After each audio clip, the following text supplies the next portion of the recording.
Well, welcome back. Today I am going to try to expand on the whole conversation I began in the prior session, where I talked about ultimatums, but specifically I refer to a dating show on Netflix, which I had seen over the festive period. Let me start today's session by perhaps sharing a general observation that I have made when I speak with both people I know who are married and those who are unmarried. Amongst the many people I know who are married, and perhaps this is an exercise that you can try yourself, I have asked married men, usually, what it feels like to be married, or how is married life. And one of the responses that I get the most is not bad. So in describing married life, they use the two words not bad. Now, they do not use the same words in every single scenario. I have found that there is a similarity in how they describe married life and what it means to be a married person, or to be in an exclusive relationship. Now, this also applies to people I know who are cohabiting with a loved one. They are not married, but they are just as married couples would be, with the exception that they haven't signed a marriage license or a marriage certificate, but they have a cohabitation agreement in place. Now, I usually put both in the same category. Now, let's contrast this to what I have found amongst the unmarried men that I know. Whenever I ask the same question to the unmarried group, I tend to get a variety of words. Some of the words I have heard would be fabulous,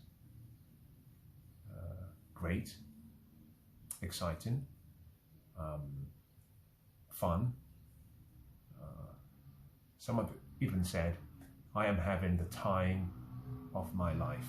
Now, I should also make it very clear that I am referring to men who are 35 years and above, who are still unmarried.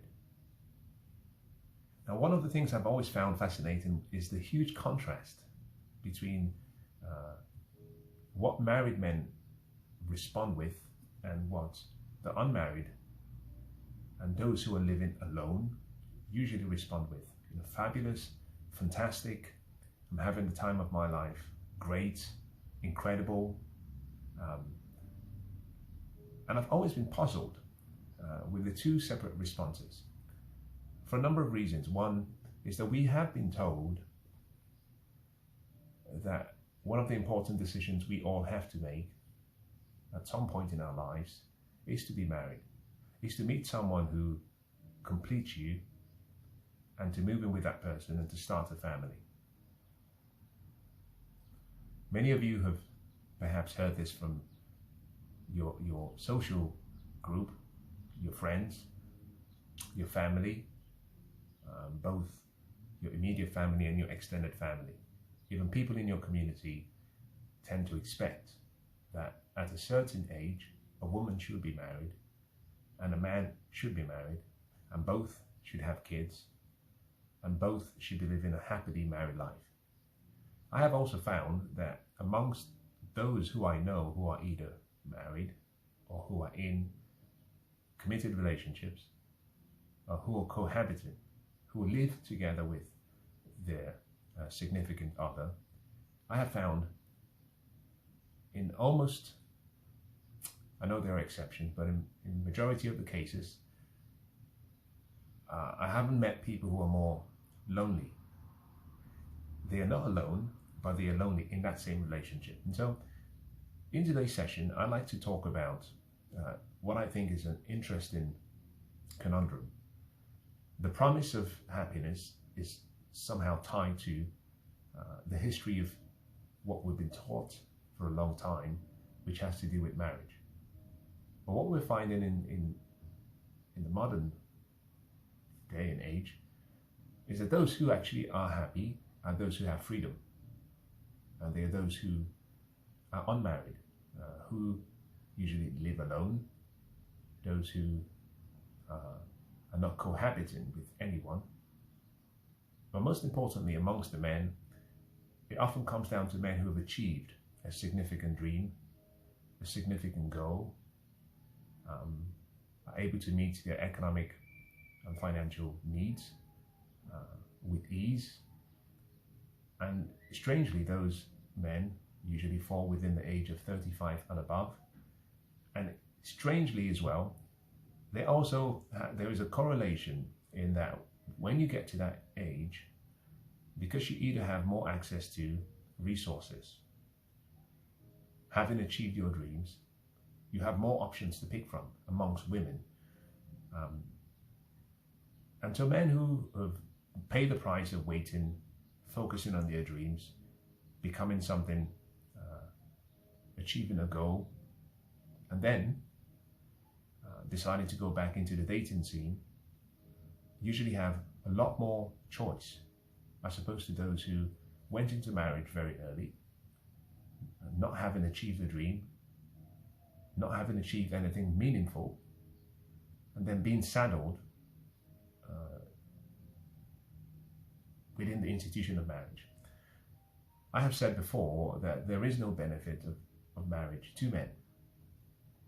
I extend that same statement to women.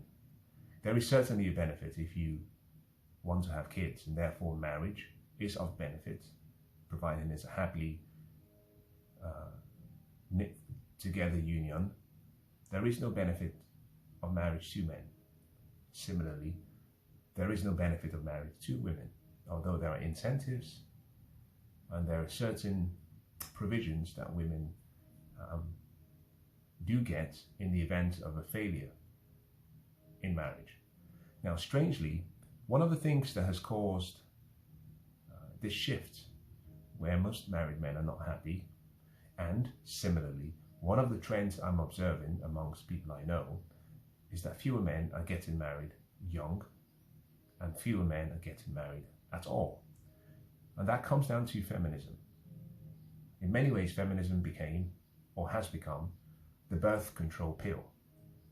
And it has become also the marriage repellent, the cohabitation repellent for men. Now, I don't have any intentions of going into that in any detail, but I think it speaks volumes and speaks for itself. One of the questions you have to ask as a man is, why get married if you do not want to have kids?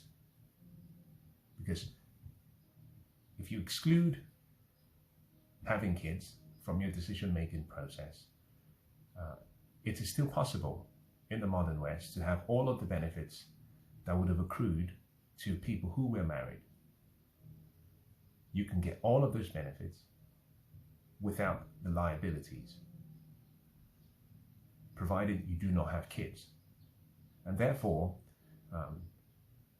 there's a concept called constraint optimal, which is used in business and economics and game theory, which says that a constrained optimal cannot perform any better than an unconstrained optimal. So for example, if you had two people, two groups of men, one you constrained to marriage, and the other you did not constrain, but you offered the same benefits to both. Now in this case, in this example, we've taken away the need for kids. We've said both groups do not want to have kids. The group that is unconstrained will always fare much more than the group that is constrained.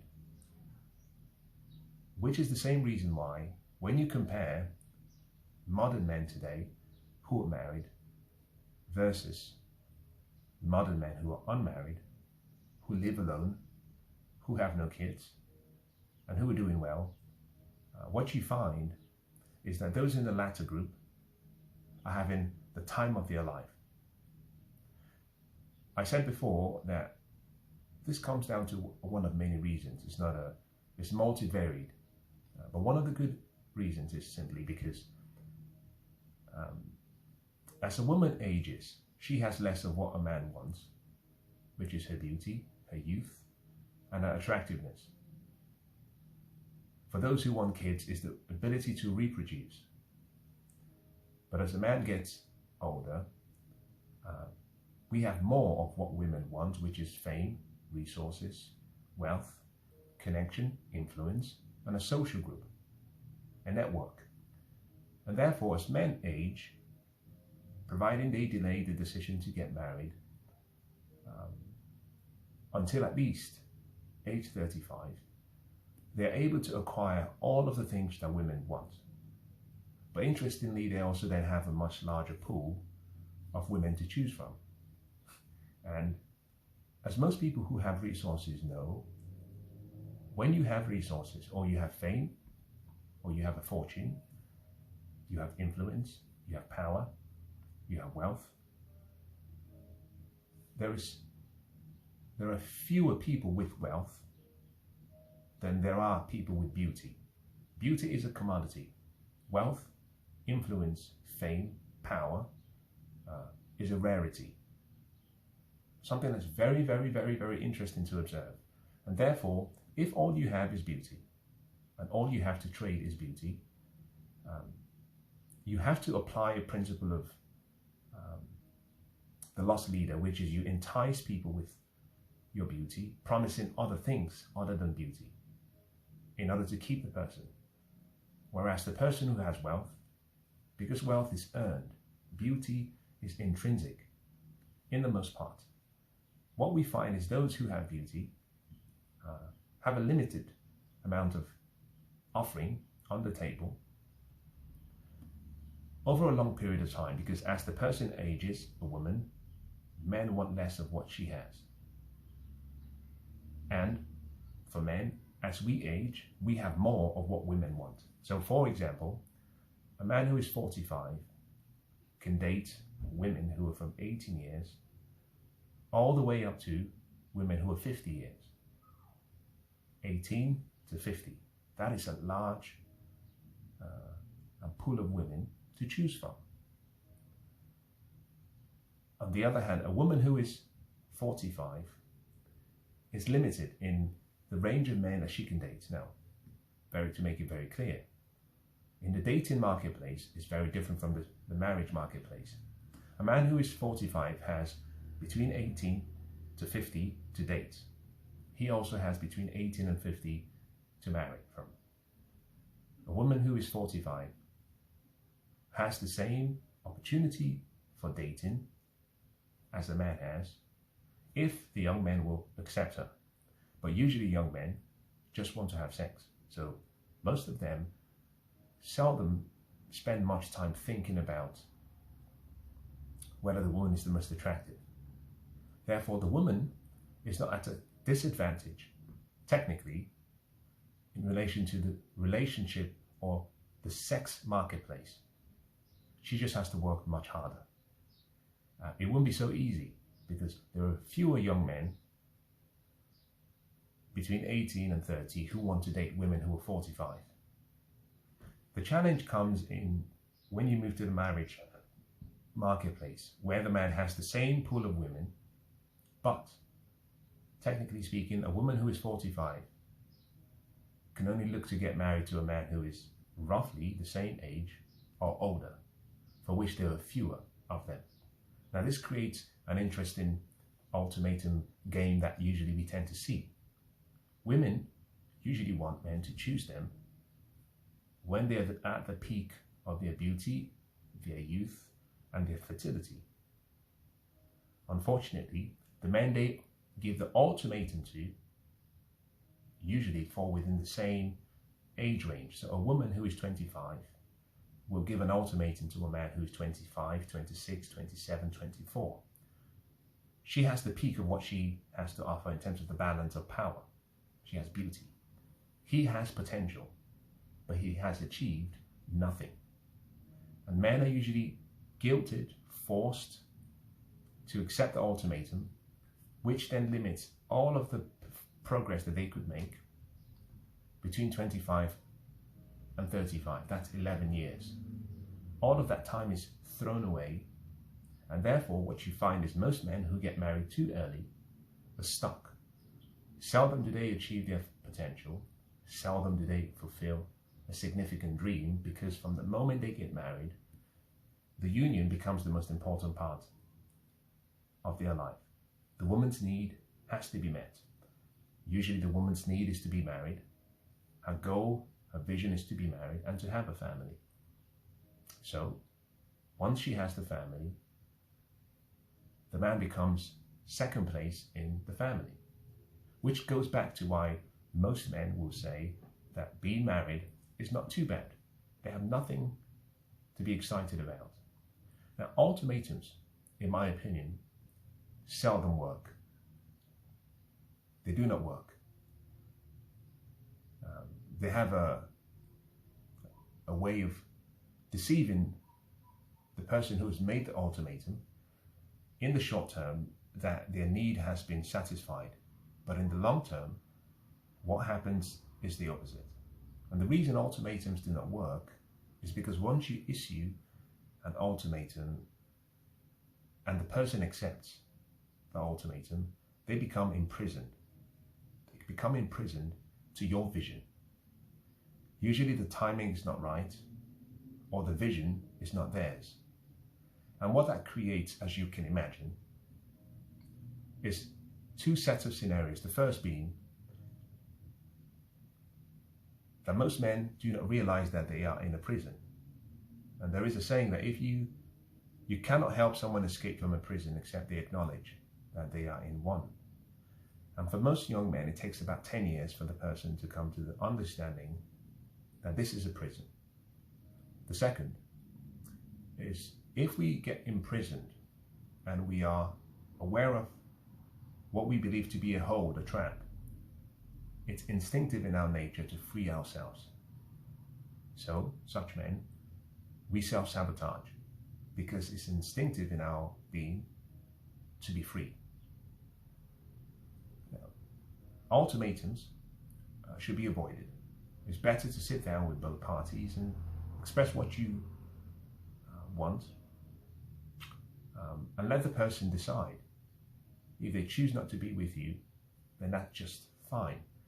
There has to be a sense and a level of self-confidence and self-esteem that you should have to realize that no one completes you. You are complete all by yourself.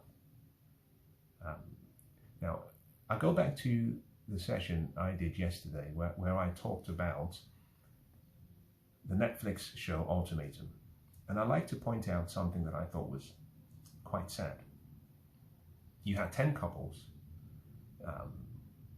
5 men and 5 women. I think on the average, most of them had dated for at least 2.5 years. One person issued an ultimatum.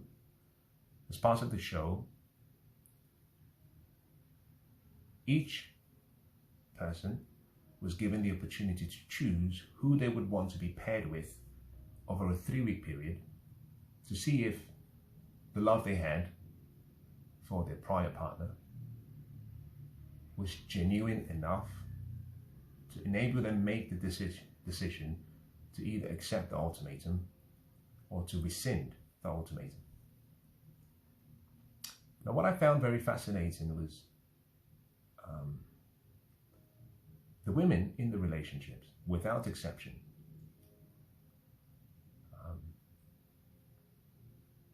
were willing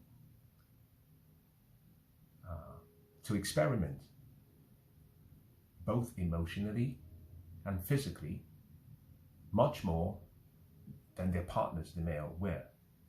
Again, I'm not making any value judgment. I believe genuinely that men are mono in our nature. I also believe that women are mono in our nature. The desire to pair comes instinctively in both the male and the female. Men like variety and more variety. Women like variety, just like men. Men might want 10 wives or 10 partners. A woman might prefer 4 or 5. Now recognize that both are expressing a pulley desire. That is instinctive in both men and women. Men, we scatter the seeds. Women, they gather the seeds.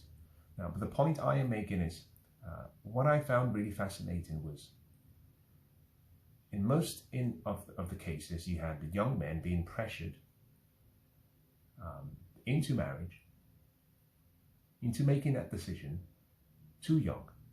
However, the women they were with, the women they had dated for 2.5 years, in less than a week of pairing with another person, recognizing that this was a controlled experiment and a controlled experience with cameras, in less than 1 week, most of them, one of them cheated and acknowledged that she cheated. The others, it was clear that they desired to be physically intimate with whoever they were paired with, except for the fact that the men who they were paired with refused to participate in that process. In other words, they were willing to cheat if the men were happy to cheat. Now, I found the men had more restraint than the women. Again, I'm not making a value judgment. I really don't care, for the same reason that it takes two. The couple that cheated, there was a man and there was a woman. So likewise, the man in the relationship was very happy to throw away his 2.5-year relationship. Now, I guess this brings me to the point I'm trying to make. If you have been dating someone for 2.5 years and the opportunity to connect with another person presented itself, and if there was no hesitation on your part, what that demonstrates, in my perspective, is that you're not ready for marriage. What that demonstrates, in my perspective, is that you want to be free.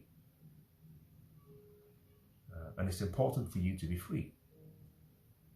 It's important for you to remain unmarried, so you can have the opportunity without reservation, without apology, without criticism, without any expectations, to satisfy any desire that you have, whether you are a man or a woman. Now, any relationship in which one person suppresses a need for the sake of the other, that relationship over the long term will fail.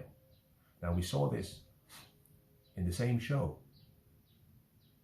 But any relationship where one person or both parties suppress unwillingly, again, they suppress unwillingly a desire or a need that they have, that relationship over the long term has a very high likelihood of failure. Now, we know of open relationships. Quite frankly, I don't see the need to have an open relationship. Why be married in the first place and have an open marriage? It's a waste of time.